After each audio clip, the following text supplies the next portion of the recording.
Student, welcome back to the physics शाला।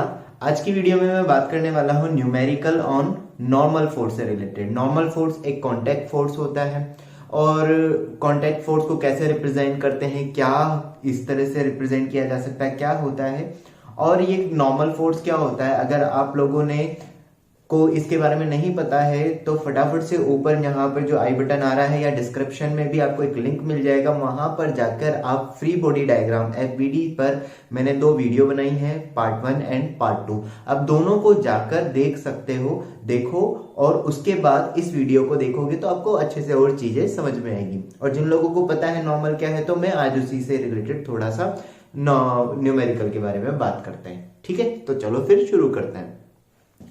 तो यहां पर आज जो मैं बात करने वाला हूं, बेसिकली हो सकता है थोड़ी सी वीडियो थोड़ी सी लंबी हो जाए, ठीक है ना। तो पेशेंस के साथ देखना पूरी वीडियो, क्योंकि मैं बेसिक न्यूमेरिकल्स और आपको थोड़ी अंडरस्टैंडिंग समझाऊंगा कि नॉर्मल को कैसे हम कैलकुलेट करते हैं और एक ट्रिक्स भी बताऊंगा। 1-2 न्यूमेरिकल से मैं डायरेक्ट बेसिक तरीके भी समझाऊंगा और ट्रिक्स भी बताऊंगा। ठीक है, तो बेसिकली हमको जैसे कि पता है कि नॉर्मल फोर्स जो होता है, नॉर्मल फोर्स बेसिकली कभी भी हम कोई ऑब्जेक्ट को अगर हम अपने हाथों के साथ कांटेक्ट में रखते हैं, जैसे मैंने मार्कर पकड़ा हुआ है, ठीक है, तो अगर मैंने इस मार्कर को पकड़ा हुआ है तो मैंने मेरी फिंगर्स जो है इस मार्कर पर कुछ फोर्स लगा रही होगी, तो ये होता है कांटेक्ट फोर्स।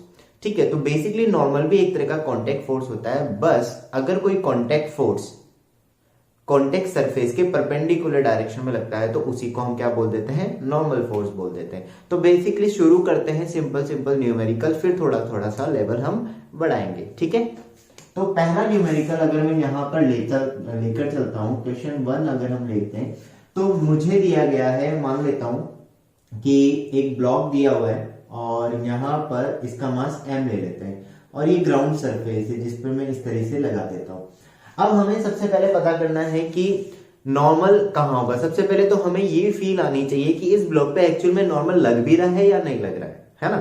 तो कैसे पता लगेगा किसी भी ब्लॉक पर कोई नॉर्मल एक्चुअल में लग रहा है या नहीं लग रहा है। तो अगर वो ब्लॉक किसी दूसरी सरफेस के साथ उस खुद की ब्लॉक, जैसे ये ब्लॉक है, ये ब्लॉक अगर किसी और सरफेस के साथ कॉन्टेक्ट में है, ठीक है, तो इसके ऊपर कोई ना कोई फोर्स, नॉर्मल फोर्स लग रहा होगा। ठीक है, अगर मान लो कि कोई ब्लॉक ऐसा होता हवा में और इसके साथ कोई कांटेक्ट नहीं है, किसी और ऑब्जेक्ट के साथ ये कांटेक्ट में नहीं है, तो फिर इस पर कोई नॉर्मल नहीं लगेगा। तो सबसे पहले हमें ये चीज पता होनी चाहिए कि नॉर्मल फोर्स लगेगा भी या नहीं लगेगा।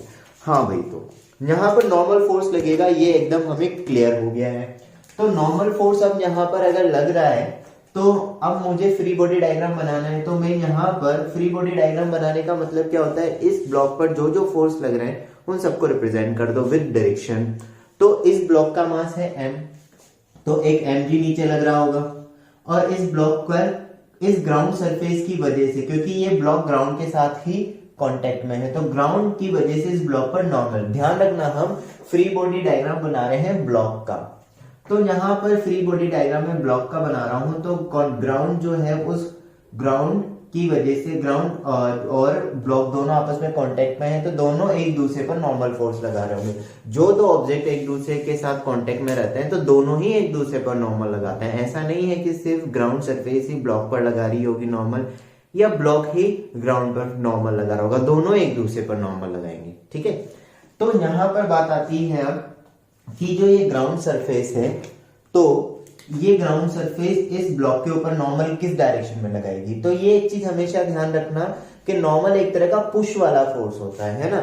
जो भी सरफेस नॉर्मल लगाएगी दूसरे ब्लॉक पर वो उसको पुश करने वाली, जैसे ये इस ब्लॉक पर ये ग्राउंड सरफेस नॉर्मल लगा रही है तो ग्राउंड एक तरह से इसको धक्का देने वाला काम कर रही होगी, तो नॉर्मल कहाँ आ जाएगा, ऊपर वाली डायरेक्शन में। ठीक है, अब बात आती है कि भाई चलो ठीक है ये बन गया, अब इसकी कैलकुलेशन करनी है। तो एक चीज हमेशा ध्यान रखो, जब भी हम नॉर्मल और कैलकुलेशन करते हैं तो हम यहाँ पर क्या देखते हैं, या तो वो ब्लॉक चल रहा होगा या वो ब्लॉक रेस्ट पर होगा, या तो वो ब्लॉक रेस्ट पर होना चाहिए या चल रहा होना चाहिए। तो अभी जो मैं न्यूमेरिकल ले रहा हूं उनमें सब में ब्लॉक जो है रेस्ट पर है। अब क्योंकि ब्लॉक रेस्ट पर है, यानी कि उसकी कोई वेलोसिटी वगैरह नहीं है, तो ऑब्वियस सी बात है उस पर टोटल फोर्स जो होंगे वो 0 होने चाहिए। अगर ब्लॉक हमें पता है कि ब्लॉक रेस्ट पर है, इसका मतलब टोटल फोर्स 0 होने चाहिए, क्योंकि अगर फोर्स 0 नहीं होते, नॉन 0 होते तो ब्लॉक चलने लग जाता, क्योंकि ये तो हमें पहले ही पता है ना, फर्स्ट लॉ ऑफ मोशन से हम बता सकते हैं। तो इसका मतलब हमें क्या करना होता है कि किसी भी ब्लॉक, अगर कोई ब्लॉक रेस्ट पर है तो उस पर लगने वाले टोटल फोर्स को 0 कर दो। अब जब मैं ये बोल रहा हूं कि टोटल फोर्स को 0 कर दो, इसका मतलब है कि आप x डायरेक्शन और y डायरेक्शन में लगने वाले फोर्सेस को इंडिविजुअली 0 करोगे। मतलब if object is at rest then क्या होगा, x डायरेक्शन में जितने भी फोर्स है उसको इक्वल टू कर दो 0, और y डायरेक्शन में जितने भी फोर्स हैं उसको इक्वल टू कर दो 0। अब मैं ऐसा क्यों कर रहा हूं उसका बेसिक भी बता देता हूं। Actually F is equal to होता है ma, फोर्स तो है, इंडिविजुअल फोर्स है, एक्स ब्लॉक चल नहीं रहा है तो एक्सेलरेशन क्या हो जाएगा 0, एक्सेलरेशन 0 हो जाएगा तो ये ओवरऑल टर्म 0 हो जाएगी, तो F इक्वल टू क्या हो जाएगा 0। अब क्योंकि कई बार ऐसा हो सकता है कि एक ब्लॉक पर कई सारे फोर्स लग रहे हो, तो सारे फोर्सेस को सम करके वेक्टर फॉर्म में ऐड करके और उसको हम इक्वल टू 0 कर देते हैं। तो यहां पर अब देखो, अब एक्स और वाई डायरेक्शन जो है हम अपनी सहूलियत के अकॉर्डिंग मान सकते हैं, लेकिन ज्यादातर ब्लॉक अगर हॉरिजॉन्टल सरफेस पे रखा होता है तो हॉरिजॉन्टल सरफेस को ही हम क्या मान लेते हैं, हॉरिजॉन्टल डायरेक्शन को ही हम एक्स डायरेक्शन मान लेते हैं और वर्टिकल को वाई डायरेक्शन मान लेते हैं, इसको एक्स डायरेक्शन और इसको वाई डायरेक्शन। तो इस ब्लॉक पर मुझे बताओ, ये सरफेस जो है मैं स्मूथ लेकर चल रहा हूं, तो इस ब्लॉक पर टोटल फोर्स जो लग रहे होंगे वो कहां लग रहे होंगे, वाई वाली डायरेक्शन में लग रहे होंगे। तो अगर पूरा वाई वाली डायरेक्शन में फोर्स लग रहे हैं तो अब मुझे यहां पर टोटल फोर्स इक्वल टू 0 कर देना वाई डायरेक्शन में। ठीक है, शुरू में आपको थोड़ा टाइम लगेगा, धीरे धीरे भी जब आपकी प्रैक्टिस हो जाएगी तो टाइम ज्यादा नहीं लगेगा। तो यहां पर वाई डायरेक्शन में जो फोर्स है उसको मैं कैसे लिखूं, अब देखो क्योंकि फोर्स जो होता है वो वेक्टर होता है तो हमें विद साइन लिखना पड़ेगा। विद साइन मतलब या तो प्लस या फिर माइनस, अगर डायरेक्शन चेंज होगी है तो आपको साइन भी चेंज करना पड़ेगा। तो आप अपनी सहूलियत के अकॉर्डिंग किसी एक डायरेक्शन को पॉजिटिव मान लो और किसी दूसरी डायरेक्शन को नेगेटिव मान लो। ठीक है, अगर एक्सेलरेशन होगा तो क्या करना है वो भी मैं आगे बताऊंगा, लेकिन यहां पर एस पे तो मैं ऊपर वाली डायरेक्शन को पॉजिटिव लेकर चल रहा हूं और नीचे वाली डायरेक्शन को नेगेटिव। आप जैसे भी चाहो कर सकते हो, ऊपर वाली को नेगेटिव और नीचे वाली को पॉजिटिव भी मान सकते हो। तो भाई यहां पर मैंने ले लिया इसके according n minus m g equals to 0, तो n इक्वल्स टू कितना हो जाएगा mg, तो नॉर्मल की वैल्यू कितनी आ गई, mg के इक्विवेलेंट आ गई। बस इतनी सी कहानी है। अब ये मुझे एक्चुअली पूरा समझाना था इसलिए थोड़ा टाइम ज्यादा लगा। तो इसका बेसिकली मीनिंग क्या हो गया कि कोई भी ब्लॉक, अगर कोई भी ब्लॉक है अगर उसको किसी सरफेस पे रख देते हैं उस पर कोई तो उस पर जो नॉर्मल लगेगा वो नॉर्मल कितना लगने लग जाएगा, mg के इक्विवेलेंट लगने लग जाएगा। कैसे, डायरेक्शन डिसाइड करेंगे, फोर्स वगैरह की वैल्यू लिखेंगे और उसको इक्वल टू 0 कर देंगे। ठीक है, तो इस तरीके से हम यहाँ पर ये चीज बता सकते हैं। अब देखो इसी के साथ मैं एक और चीज बताता हूं कि अगर मान लो ये ब्लॉक है, इस ब्लॉक के ऊपर अगर कोई दूसरा फोर्स लगा दिया जाए तो क्या होगा, है ना, तो उस सिचुएशन में नॉर्मल की वैल्यू क्या हो जाएगी। तो एक और क्वेश्चन लेते हैं फटाफट से। क्वेश्चन जो है हमारे पास एक ब्लॉक दिया हुआ है, उस ब्लॉक को हमने स्मूथ सरफेस पे रख दिया है और एक और एक्सटर्नल फोर्स, ये मैंने इसका कोई फोर्स नहीं है, अलग से एक फोर्स F लगाया, ये हाथ से दबा के भी लगाया जा सकता है, कैसे भी लगाया जा सकता है। तो F फोर्स जो है हमने यहाँ पर लगा दिया। अब हमें पता करना है कि इस ब्लॉक पर जो नॉर्मल लग रहा होगा वो कितना लग रहा होगा। ठीक है, तो फ्री बॉडी डायग्राम बना लेते हैं। तो mg तो लगेगा नीचे वाली डायरेक्शन में, ठीक, और इस पर इस ब्लॉक पर नॉर्मल लगेगा नहीं लगेगा, लगेगा। कितने नॉर्मल, एक नॉर्मल लगेगा, एक ही जगह मतलब एक ही डायरेक्शन में लगेगा, क्योंकि ये ब्लॉक सिर्फ सरफेस के साथ कांटेक्ट में है। ठीक है, तो यहां पर सरफेस के साथ कांटेक्ट में है तो सरफेस इस पर फोर्स लगाएगी ऊपर वाली डायरेक्शन में, मतलब नॉर्मल जो लगेगा वो कहां लगेगा, ऊपर वाली डायरेक्शन में, नॉर्मल ऊपर वाली डायरेक्शन में लगेगा। अब क्योंकि हमें पता लग रहा है कि ये ब्लॉक अभी भी रेस्ट और ये F तो ऑलरेडी लगा हुआ है, तो ऑलरेडी इसका फ्री बॉडी डायग्राम, इस F को अलग से दिखाने की जरूरत नहीं, कंफ्यूज मत होना कि ये F तो है, इसका free body already force represented है। फ्री बॉडी डायग्राम का मतलब भी यही होता है कि हमें फोर्स को रिप्रेजेंट करना होता है। ठीक है ना, तो जो पहले से रिप्रेजेंट है तो इस पे जितने भी फोर्स थे सारे रिप्रेजेंट कर दिए। अब मुझे ये बताओ कि यहाँ पर जितने भी फोर्स है वो सिर्फ किस डायरेक्शन में है, वाई डायरेक्शन में। एक्स डायरेक्शन में कोई फोर्स नहीं है, तो वाई डायरेक्शन में टोटल फोर्स लग रहे हैं सारे फोर्स वाई डायरेक्शन में लग रहे हैं 3 फोर्स लग रहे हैं, और फिर भी ये ब्लॉक रेस्ट पर है। इसका मतलब टोटल सम ऑफ फोर्सेस जो होगा वो क्या होना चाहिए, 0 होना चाहिए। तो वाई डायरेक्शन में टोटल फोर्स में लिख लेता हूं, है ना, वाई डायरेक्शन में नेट फोर्स इक्वल टू मैं क्या कर दूंगा, 0। ये चीज मैं इनिशियली लिखूंगा क्योंकि बार बार आप लिखोगे तो आप भी लिखना, ताकि उससे क्या होगा, आपको प्रैक्टिस हो जाएगी, बाद में आपको अंडरस्टैंडिंग हो जाएगी। तो डायरेक्शन ऊपर वाली को पॉजिटिव ले लेते हैं और नीचे वाली डायरेक्शन को नेगेटिव। नीचे मतलब डाउनवर्ड डायरेक्शन में जो भी फोर्स लग रहे होंगे उसको हम नेगेटिव मानेंगे, अपवर्ड डायरेक्शन में जो भी फोर्स लग रहे होंगे उसको पॉजिटिव मानेंगे। तो क्या हो जाएगा, अगर मैं लेकर चलता हूं तो देखो, सबसे पहले ऊपर वाले डायरेक्शन में कौन सा फोर्स है, सिर्फ एक लग रहा है, नॉर्मल।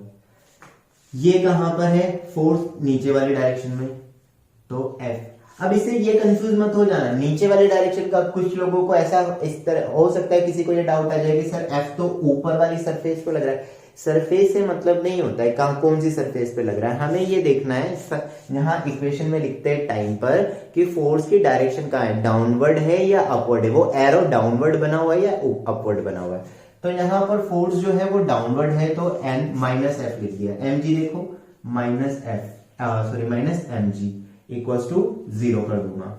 ठीक है, हमें n की वैल्यू निकालनी थी, तो n इक्वल्स टू कितना हो जाएगा, f प्लस mg, यहां पर ये वैल्यू निकल कर आ जाएगी।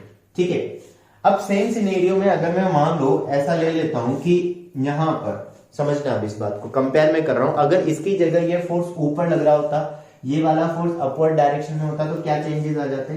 सिंपल सी चीज है, मैं इसलिए साथ में देख रहा हूं ताकि आपको कंपेयर करोगे ना तो आपको क्लियरिटी आएगी थोड़ी और।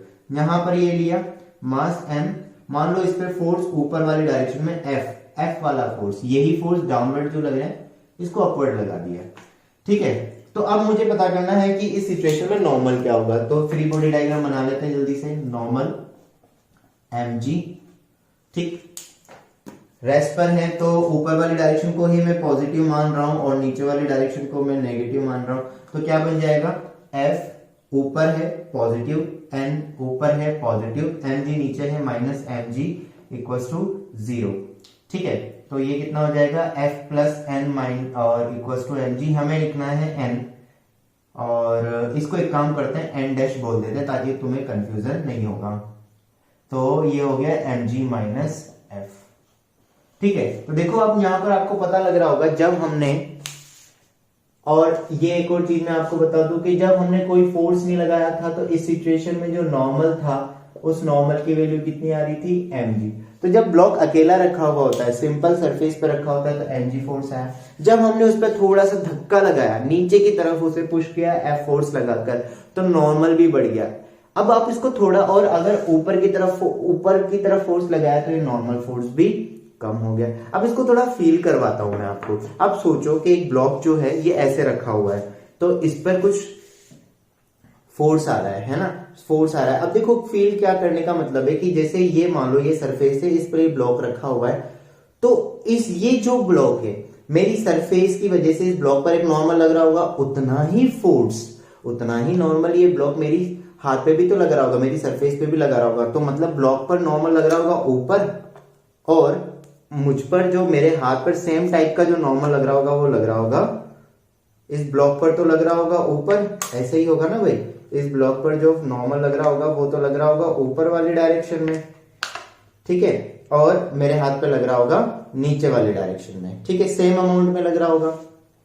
तो अगर सिर्फ ये लग रहा है तो ये नॉर्मल, लेकिन अगर मैं ऊपर से एक और फोर्स लगा देता हूं, थोड़ा और दबाऊं इसे इस तरह से, ये एफ फोर्स लगाता हूं, तो ये ब्लॉक मेरे हाथ पर ज्यादा, तो मेरे हाथ पर अब ज्यादा फोर्स लगेगा, ज्यादा फोर्स लगेगा तो नॉर्मल फोर्स की वैल्यू बढ़नी चाहिए। नॉर्मल यही तो है ना कि ये ब्लॉक मेरे हाथ पर कितना फोर्स लगा रहा है, अगर फील करना चाहें तो अगर मैं इस ब्लॉक पर ऊपर से और फोर्स लगाऊंगा तो मेरे हाथ पर भी ज्यादा फोर्स लगेगा, इसका मतलब नॉर्मल बढ़ जाएगा। और मैं इसको ऊपर की तरफ ऐसे खींचूंगा तो मेरा हाथ पर लगने वाला फोर्स थोड़ा सा हल्का फील होगा, तो मेरे हाथ पर जो फोर्स लगेगा वो भी कम हो जाएगा। तो बेसिकली नॉर्मल ये चीज होती है।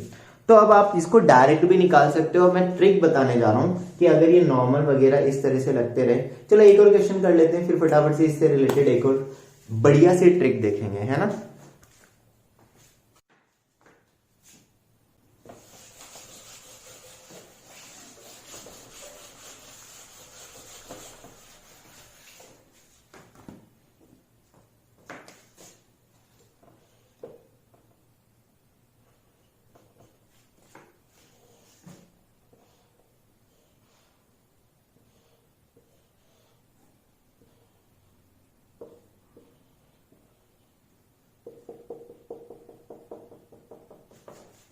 चलिए दोस्तों, अगला क्वेश्चन जो हमारे पास है, अगला न्यूमेरिकल जो है, एक m1 मास का ब्लॉक है और एक m2 मास का ब्लॉक है, दोनों को एक के ऊपर एक रखा हुआ है, ठीक है। अब यहाँ पर नॉर्मल फोर्स हमें वापस से निकालना है, m1 पे लगने वाले सारे नॉर्मल फोर्स निकालने और m2 पर लगने वाले सारे नॉर्मल फोर्स निकालने। तो सबसे पहले हमारे दिमाग में आना चाहिए कि भाई क्या m1 m2 पर नॉर्मल लग रहा है, तो बोलेंगे हाँ लग रहा है। क्यों? क्योंकि m1 और m2 दोनों ही कॉन्टेक्ट में है। अब m1 कितनी सरफेसेस के साथ कांटेक्ट में और m2 कितनी सरफेसेस के साथ कांटेक्ट में, देखो इसे, m2 जो है सिर्फ m1 के साथ ऊपर वाली, m1 की ऊपर वाली सरफेस के साथ कांटेक्ट में। इसका मतलब m2 जो है m1 के साथ ऊपर वाली सरफेस के साथ कांटेक्ट में, मतलब m2 पर सिर्फ एक नॉर्मल लगेगा और m1 दो जगह पर कांटेक्ट में है नॉर्मल फोर्स के साथ। तो m1 पर जो है दो फोर्स लगेंगे, m1 दो जगह पर कांटेक्ट में है, एक यहाँ पर है और एक इस जगह पर है। तो यहाँ पर दो तरह के दो अलग अलग कांटेक्ट फोर्स लगेंगे, दोनों की वैल्यू निकालेंगे। अब निकालने के लिए क्या करना है, दोनों का फ्री बॉडी डायग्राम ड्रॉ कर लेते हैं। तो m1 और m2 दोनों का मैं फ्री बॉडी डायग्राम बना रहा हूं। सबसे पहले मैं बना रहा हूं यहां पर m2 का फ्री बॉडी डायग्राम। तो m2 का फ्री बॉडी डायग्राम बनाते हैं। अब देखो m2, सिर्फ इस ब्लॉक के बारे में सोचो, इस ब्लॉक पर mg लगेगा, हाँ भाई लगेगा, बिल्कुल लगेगा। तो mg कहां लग जाएगा, नीचे वाले डायरेक्शन में, तो m2g। क्या ये ब्लॉक किसी के साथ कांटेक्ट में, m1 के साथ कांटेक्ट में, तो नॉर्मल लगेगा। नॉर्मल कहां लगेगा, ऊपर लगेगा, क्योंकि m1 m2 पर फोर्स लगा रहा है तो ये ऊपर की तरफ धकेलना चाहेगा, तो ये कहां लग जाएगा, ऊपर वाली डायरेक्शन में लग जाएगा। इसको मैं n2 बोल देता हूं, n21 बोल देता हूं। n21 बोलने का मतलब यही है कि m2 पर 1 है, 2 पर 1 है नॉर्मल फोर्स लग रहा है, इस पर और कोई और फोर्स नहीं लग रहा है कहीं से। चलो इसके बाद में मैं m1 का फ्री बॉडी डायग्राम बनाता हूं। m1 का फ्री बॉडी डायग्राम कैसे बनेगा,